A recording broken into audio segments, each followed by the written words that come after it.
Bertemu kembali dengan Novo Kozil di Starting Football Olahraga dan di Starting 7 Football. Nah, kawan, jangan lupa untuk subscribe video kali ini, kawan. Saya akan membahas ini di mana itu di jeda internasional dari skuad-skuad timnas yang tadi malam sudah bertanding, seperti halnya kayak Jerman mungkin yang sudah bertemu dengan Prancis, apalagi kayak London, yaitu di mana itu Inggris bertemu dengan Brazil dan bahkan Spanyol. Nah, skuad-skuad seperti ini menurut saya itu memang sangat tunggu-tunggu, apalagi nanti Euro di bulan Juni nanti itu sangat menggiurkan sekali, di mana musim 2024 yang kalau udah tertutup siapa yang juara Liga Champions, kita akan menonton di mana Euro siapa yang akan menjadi pemenangnya, kawan. Nah, kita bahas dulu nih. Pertama itu kalau kita bahas masalah timnas Jerman kemarin itu memang ya paten kali sih menurut saya, itu dimana ya laga persahabatan lah, dimana itu laga yang tidak terlalu penting.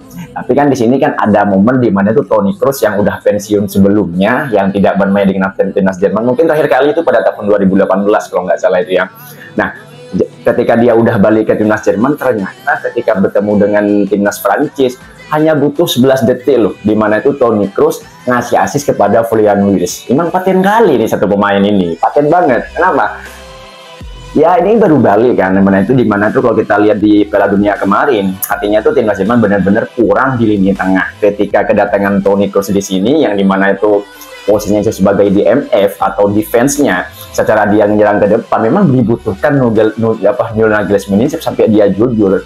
Pemain luar biasa seperti Toni Kroos ini memang yang sangat dibutuhkan di timnas Jerman saat ini untuk membackup, seperti hanya kayak nanti ada Gundogan di situ, ada Jamal Musiala sama Florian Wirtz pemainnya siapa tuh Bayer Leverkusen, dan itu betul-betul merubah semua lini tengahnya pemainnya timnas Jerman kemarin. Itu bayangin hanya butuh 11 detik loh, itu golnya early banget loh, pagi-pagi betul, belum juga 1 menit kan gitu. Artinya Nagelsmann menggunakan formasi 4-2-3-1 di sini ya memang saya tidak nonton, cuman saya lihat dari full squadnya di sini tuh betul-betul ada perubahan dampak besarnya timnas Jerman ketika ada Toni Kroos balik ke timnas Jerman.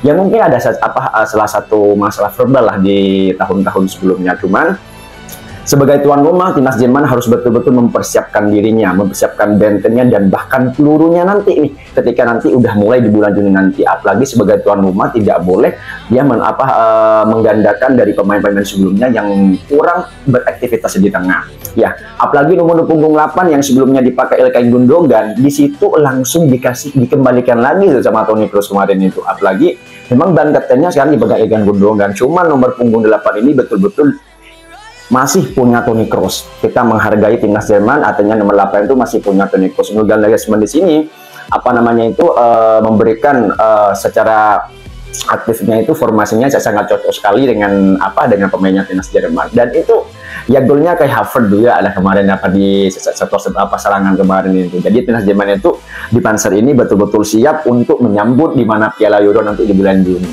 Nah, ini kawan, pagi banget. Coba dari dulu misalnya tuh di Piala Dunia tahun 2 tahun yang lalu, mungkin Jerman ini bisa lolos ke 16 besar, bisa juga nanti dia masuk ke perempat besar. Cuman ketika nggak ada Toni Kroos kemarin, hanya menggunakan Musiala sama Gundogan, lihatin itu lawan Jepang aja tuh kalah 4-1 itu.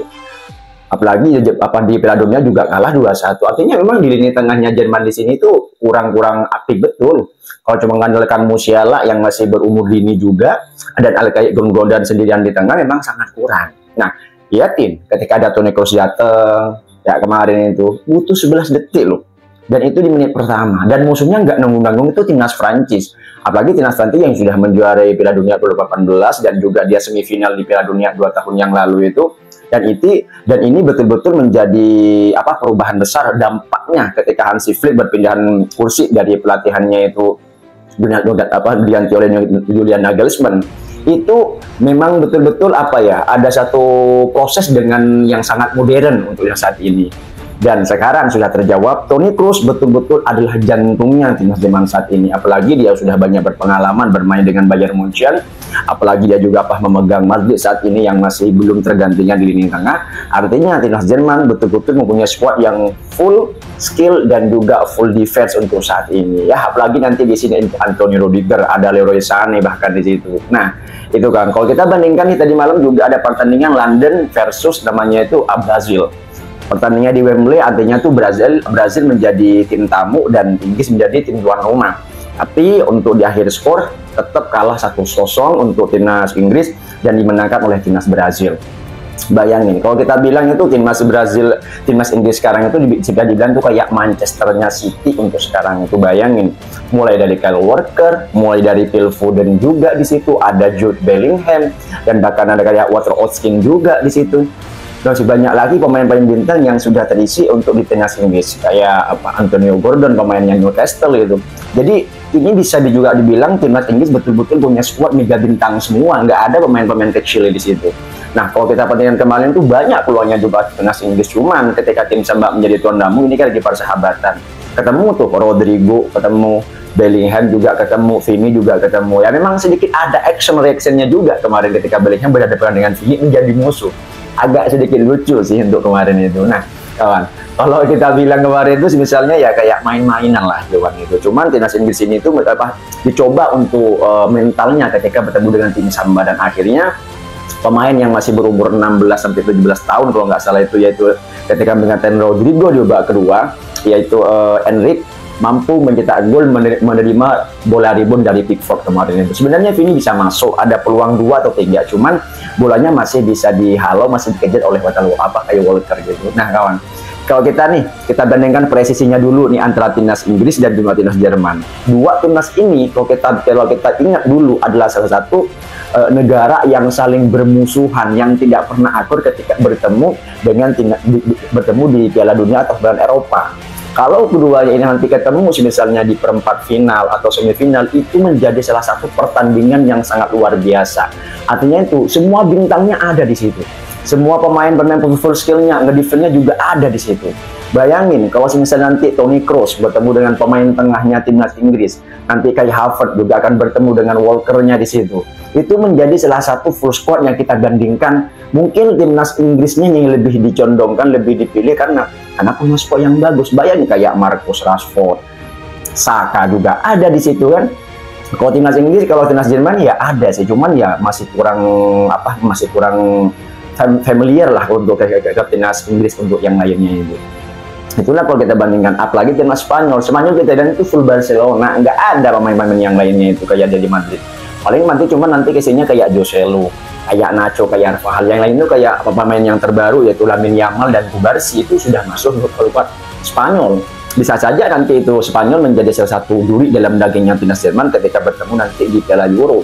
Dan bahkan juga ada Manchester City-nya yang terbaik itu timnas Portugal. Waduh, kalau Portugal kemarin ketika melawan Swedia menang 5-2 itu tanpa Ronaldo loh. Tanpa Ronaldo, betul. Yang nomor punggung 7 kemarin memang bukan dipakai oleh Cristiano Ronaldo, tapi dipakai Bruma. Kenapa? Martinez, pelatihnya Portugal saat ini, itu memang menistirahatkan sementara, yaitu dimana itu Ronaldo untuk liburan, memang tidak mengambil resiko yang sangat tinggi karena itu hanya persahabatan. Makanya nomor punggung 7 itu dipakai karena lagi kosong. Tapi perkataan Joao Cancelo itu memang sedikit kurang respect sih untuk kepada Ronaldo. Memang bukan saya fans Ronaldo bukan balik, enggak. Karena memang ya Ronaldo umurnya udah 39 tahun. Tidak muda lagi, tapi setidaknya harus ada respect lah dengan satu negara itu. Mentang-mentang dia menjadi pemain Barcelona, dia menjadi andalan untuk left back-nya sekarang di timnas Portugal, tapi berbicara yang kurang spontan seperti itu kawan.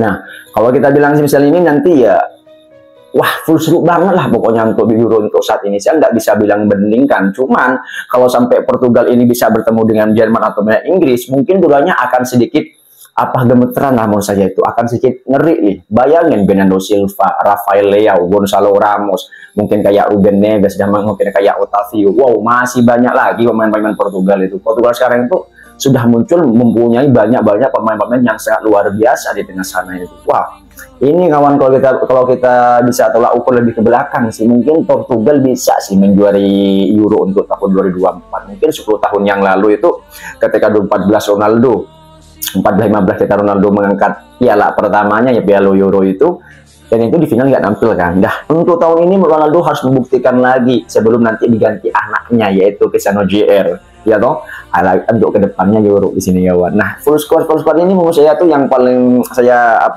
takutkan sekarang itu ketika timnas Jerman sudah memulai titik terangnya kita bertampil di sana. Karena kesalahannya Hansi Flick untuk tahun lalu itu adalah ketika Toni Kroos tidak mau balik lagi.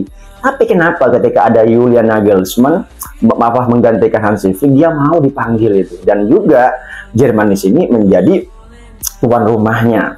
Mungkin timnas Jerman akan sedikit berat nanti ketika kita bertemu dengan timnas Inggris, dan juga ada timnas Portugal, dan bahkan di situ nanti ada timnas Spanyol. Inilah 3 klub ini yang akan bisa merepotkan, apalagi Portugal juga ada, bisa merepotkan untuk timnas depan ini untuk bisa menjuari Euro pada tahun 2024. Bayangin Pak, saya pun juga bingung mau pegang yang mana. Tapi kalau kita bilang ini, wah ini banyak sih pemain Madrid sekarang itu yang ikut Euro itu banyak. Kayak Nacho, dan juga nanti ada kayak apa namanya itu ya, siapa namanya itu, Valverde. Oh, Valverde bukan, dia itu timnasnya dari mana, Amerika Latin, namanya Toni Kroos. Ada juga ada Jude Bellingham di situ, ya toh. Jadi Euro di sini itu mempunyai full squad yang sangat luar biasa, kita tonton nanti itu di bulan Juni nanti. Cuman ini kan hanya saja jeda internasional. Timnas Inggris juga tumbang juga sama timnas Brazil. Pokoknya seru nih kalau kita lihat di pertandingan kedepannya itu mungkin akan sedikit beda lah untuk bisa kita lihat bahwasannya itu Jerman ini betul-betul sudah mempersiapkan dirinya. Ya siapa tahu lah nanti itu kayak Florian Wirtz ini kan bisa menerapkan permainnya kayak Xabi Alonso gitu kan. Apalagi nanti kayak Toni Kroos yang betul-betul menjadi pemain tengah yang kayak defense ini, yang kuatnya dia ngedefend dan kuatnya ketika dia maju. Apalagi nanti kayak tadi malam itu saya lihat cuplikannya Jamal Musiala itu udah menari-nari melawan timnas Jerman. Inggris di Prancis aja itu sudah isi kayak Kylian Mbappe, sudah ada Marcus Thuram di situ kan, dan juga ada pemain yang lainnya kayak pemain Madrid itu ada Tchouaméni. Bukan gak ada pemain bintang, itu ada pemain bintang. Cuman ya Toni Kroos sangat cerdasnya di situ, hanya berjalan 11 detik dia tuh nggak umpan ke belakang, tapi dia muter balik tuh si badannya itu. Ngelihat Florian Wirtz di situ berdiam sendirian, dia langsung umpan. Nah, pinternya Florian di sini tuh ketika dia melihat tuh backnya si Prancis ini tidak siap dan kipernya itu terhalau beberapa pemain dan itu langsung ditendang dari luar kotak penalti. Itu cerdasnya kemarin tuan. Dan ini betul-betul siapa yang melakukan itu, hanyalah Toni Kroos di sini itu. Nggak ada pemain yang lainnya hal seperti itu. Jadi Toni Kroos itu betul-betul kayak pintar mencari posisi, melihat pemain dari lini serangnya itu dalam keadaan kosong, dia langsung umpan, nggak terlalu lama. Kenapa? Toni Kroos itu bukan tipe pemain yang suka dengan mencetak gol, tapi kalau dia bisa mencetak itu adalah bonus. Kenapa? Dia itu yang merangkai permainan di tengahnya timnas Jerman itu kemarin, kawan. Coba dari misalnya Piala Dunia kemarin itu Toni Kroos main, mungkin perubahannya banyak di situ. Mungkin ya pemain tengahnya juga ada di situ. Tapi mohon maaf untuk rekan Gundogan, nomor 8 punggung yang dipakai sampean itu harus dibalikin lagi tuh sama seniornya, sama legendnya itu Toni Kroos. Nah, itu yang bisa saya sampaikan ke Pak untuk untuk jeda internasional kali ini ya. Artinya itu ya, saya juga nggak sabar mau nonton nanti di Piala Euro pada tahun 2024, yaitu di Jerman. Waduh, wah banyak stadion, kayak mungkin kan nanti stadionnya kayak Allianz Arena gitu. Terus kayak Bay Arena Bayer Leverkusen, juga ada Signal Iduna Park. Itulah salah satu stadion yang sangat luar biasa yang betul-betul yang diisi oleh klub-klub Eropa untuk saat ini. Dan tulis dalam komentar apa pendapat kalian untuk golnya kemarin Enrique Felipe dan juga asisnya Toni Kroos, dan bahkan ya timnas Inggris yang tumbang dari timnas Brazil kemarin 1-0. Salam satu buat olahraga, dan jangan lupa subscribe dan juga share video kali ini.